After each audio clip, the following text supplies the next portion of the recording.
Hey everyone. So check this out. We're looking at a massive $3,900,000,000,000 crypto market cap right now. Yeah, we're down about 2%, but honestly, I'm not even sweating it. There's so much incredible stuff coming our way. Bitcoin's crushing it at over $110,800. Absolutely insane.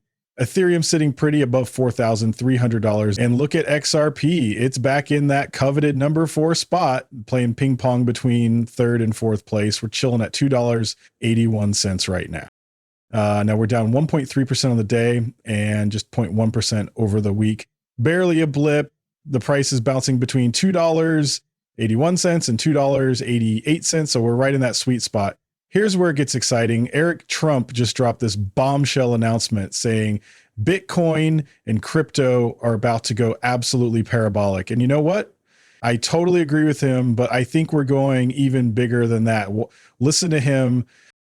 Every single day. A year ago, Jamie Dimon was saying, we're not going to touch cryptocurrency. And now they're probably running at digital assets faster than anyone. You see what BlackRock's doing. You see, as I mentioned, what Schwab's doing. You see what nation states are doing. You see what states in this country are doing. Look what Texas just voted on, right? In their legislature, literally being able to custody Bitcoin on their balance sheets, right? So all of a sudden you've got all these cracks in the dam that are breaking. The people who get in now are the people who are getting in early. I believe that with all of my soul. And this is a global asset. This is an asset that everybody wants. This is an asset. It's probably the only asset in the world that has limited supply. There's 21 million. There will never be another one, unlike gold, unlike other commodities. And I'm just watching it from afar as for the first time, the capital markets really have access to it or getting access to it. And so I think cryptocurrency is in its infancy. And I think the trajectory of Bitcoin and of digital assets is going to be parabolic. And I really think we're going to have one of the greatest companies in the ecosystem. And that was launched obviously minutes ago. Eric. Boom. There we go, people. Look, I'm completely on board with his take about the entire crypto universe, Bitcoin, and way beyond that. But here's where I get really excited. The projects with actual real world utility are about to absolutely explode. Stick around because I'm dropping the receipts in just a moment. All right, feast your eyes on this beautiful data. We've got a guaranteed 100% probability of September rate cuts coming our way. Plot twist. There's even an 8% possibility we're talking about a monster half-point cut. That's 50 basis points for those keeping score. Here's the golden rule that history keeps teaching us. When rates drop, markets go absolutely bananas. And crypto, oh man, crypto goes to the moon. So mark your calendars for this month, because when that rate cut hits, we're talking about pure market dynamite right here. It's going to absolutely ignite the markets, equities across the board. And yeah, crypto's riding that wave too. But wait, it gets even crazier.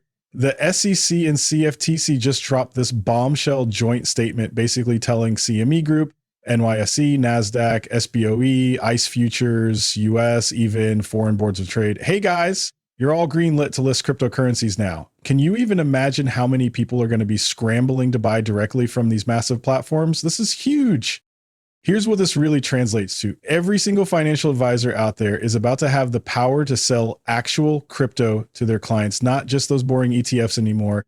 That's the real game changer we're talking about here. And this is exactly why we're staring down the barrel of that massive parabolic explosion Eric Trump was talking about. The pieces are all falling into place perfectly. The SEC and CFTC just dropped some serious news about potentially bringing perpetual contracts right to American soil. And guess what? These two powerhouses are teaming up for this epic joint roundtable happening late September. Guys, this is absolutely massive.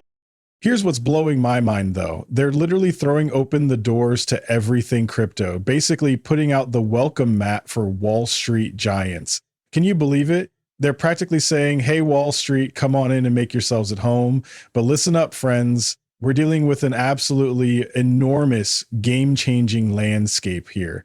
So this isn't just happening here in America. We've got the US Genius Act going head-to-head with the UK's FCA, that's the Financial Conduct Authority, and they're taking completely different routes with stablecoin regulation. Pretty wild, right? Now, here's the million-dollar question. Is this going to spark some healthy competition between countries, or are we looking at major headaches for global finance? Look, I'm not going to bore you by reading through every single detail here, But let me break down the key stuff for you. So we've got the Genius Act right here in the States. And here's what we really need to grasp about this whole situation. So here's what's really interesting. Both regions are racing to get stablecoin rules in place, but they're taking completely different approaches. The UK, they're going full banking mode. Think heavy oversight, serious safeguards, basically treating this like traditional financial services. Meanwhile, the US is laser focused on keeping payment systems rock solid and getting states and federal agencies on the same page about who regulates what. Now, here's the $1,000,000 question. Will these different approaches create healthy competition between countries, smooth interoperability, or just a whole lot of headaches? That's going to come down to execution, folks. How well do they roll these rules out? And can they stay flexible enough to keep up with a market that's literally changing by the day? What we're witnessing right now on the macro level is absolutely incredible. We're literally watching these massive bridges being built across the...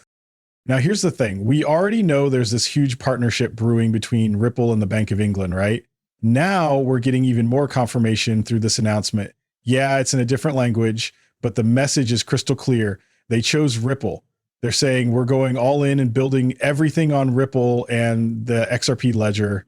But wait, it gets better. Martin Bruchenko, founder and CEO of Schumann Financial, he's going to be speaking at Ripple Swell 2025. Now, you might be wondering, who exactly is this guy? Well, let me tell you, this is the person behind the Europa stablecoin.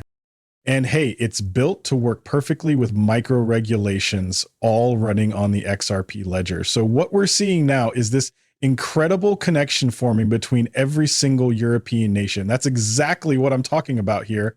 This is absolutely remarkable, guys. We're looking at 44 nations in Europe. And yes, that includes the UK. You see this right here. This is the World Exchange. Trade issues get sent directly through the Ripple network.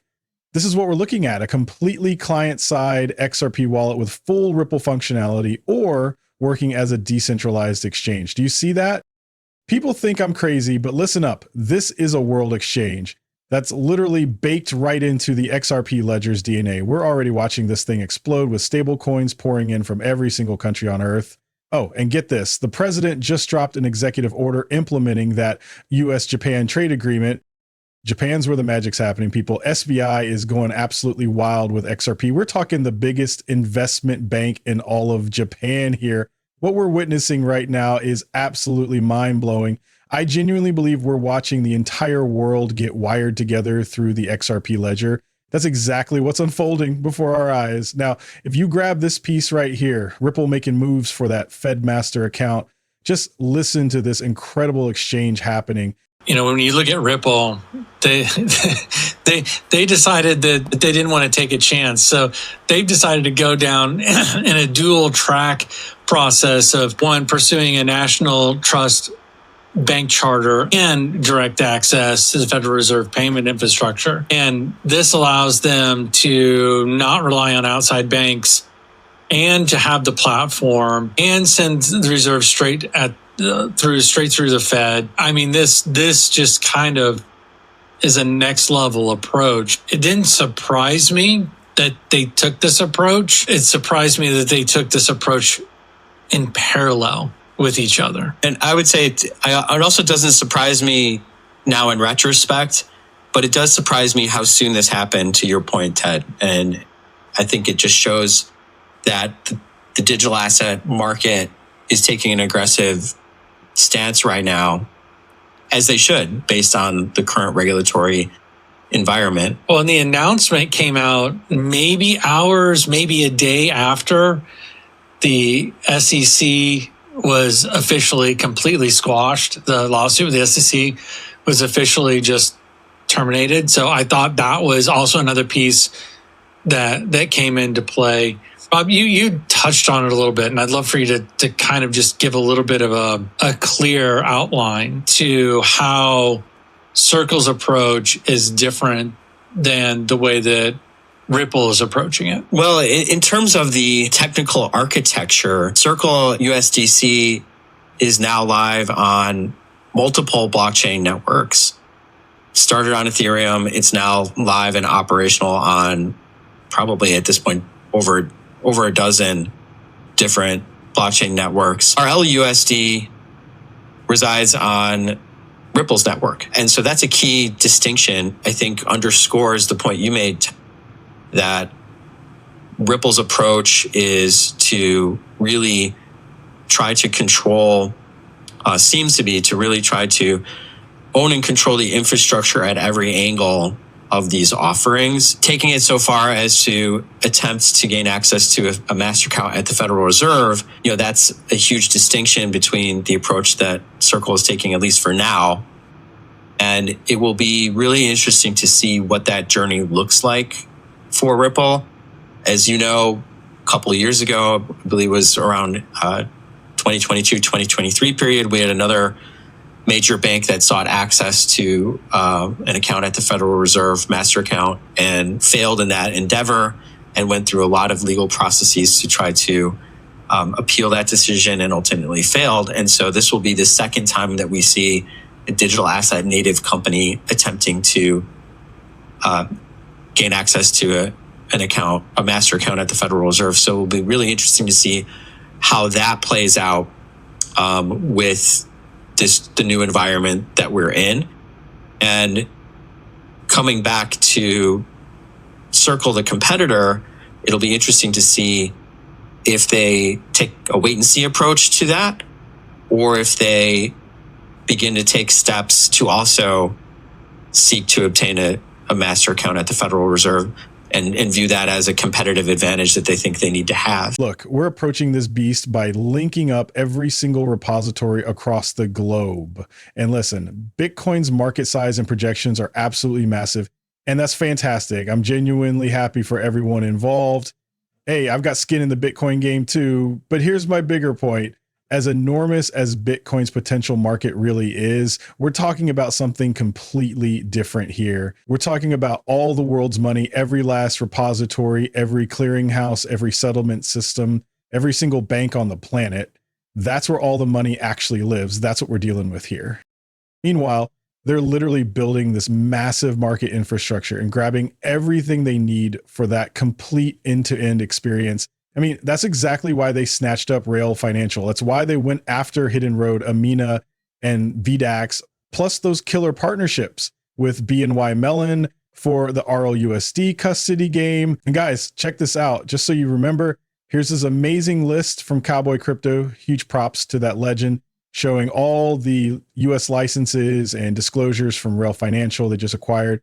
This list is absolutely insane. Like, seriously insane, this list. And want to know my hot take on why they'll absolutely crush Custodia Bank to that banking license, even though Custodia is amazing and deserves it too? Here's the kicker. They basically survived 5 years of legal warfare to prove they're bulletproof. This whole thing was like their trial by fire. Exactly like when Microsoft, Tesla, and Amazon all got absolutely destroyed by the SEC too. They're crushing it right now. Custodia Bank might actually need to catch some lawsuits just to unlock that whole pay-to-play audit vetting game. Look, guys, honestly, I think it's absolutely heartbreaking that Caitlin Long completely flipped on our entire community and decided to trash everyone while throwing serious shade at everybody. Yeah, even Ripple got hit. I've been cheering for Caitlin Long to get that banking license from day one, and honestly, I'm still rooting for her. But come on, Caitlin, you've got to quit taking shots at us when we're the ones who rolled up our sleeves and did the heavy lifting here. And here's what really gets me. Ripple could easily bailed on this whole mess way earlier, but we stuck around. Why? Because we wanted this win to benefit everyone in crypto, not just ourselves. That's just how we roll. Check this out. Ripple Swell's lineup is absolutely insane. We're talking NASDAQ CEO and chair showing up. BNY is going to be there. Citibank's rolling in. And get this, even BlackRock's making an appearance. And that's just scratching the surface, folks. Here's what I love about this. Swell's happening right in New York City this year. And man, that feels so intentional. I mean, we're literally talking about the heart of Wall Street here. And guess what? Wall Street's actually showing up to the party. Franklin Templeton, Sandy Call. We've got some serious heavy hitters from Wall Street coming to Swell this year. Pretty wild, right? That's exactly why we're setting up shop in New York. And hey, big shout out to Camo Ammo for dropping that knowledge on me. We were chatting behind the scenes about this whole thing. Seriously, Camo Ammo is a total OG in this space, so definitely give that legend a follow if you haven't already. But listen, here's what I keep trying to tell people. Ripple isn't just some run-of-the-mill company, you know, an XRP. Come on, this isn't your average crypto asset we're talking about here. Ripple's playing in a completely different league. And honestly, that's what makes this whole story so fascinating. XRP, it's literally becoming the backbone of our entire financial future. And that's exactly why I'm so pumped about tons of different protocols right now. Think about it like this. Remember when the internet was absolutely exploding? Picture someone back then saying, "Nah, it's all about TCP IP. That's it."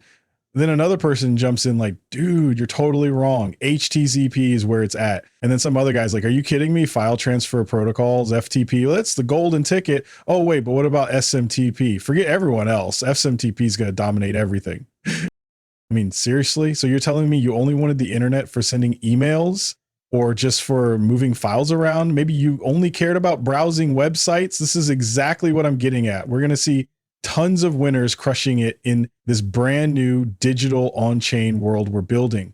But here's what hasn't changed. The XRP ledger, it's going to be that rock solid foundation, that base layer powering the entire internet of value.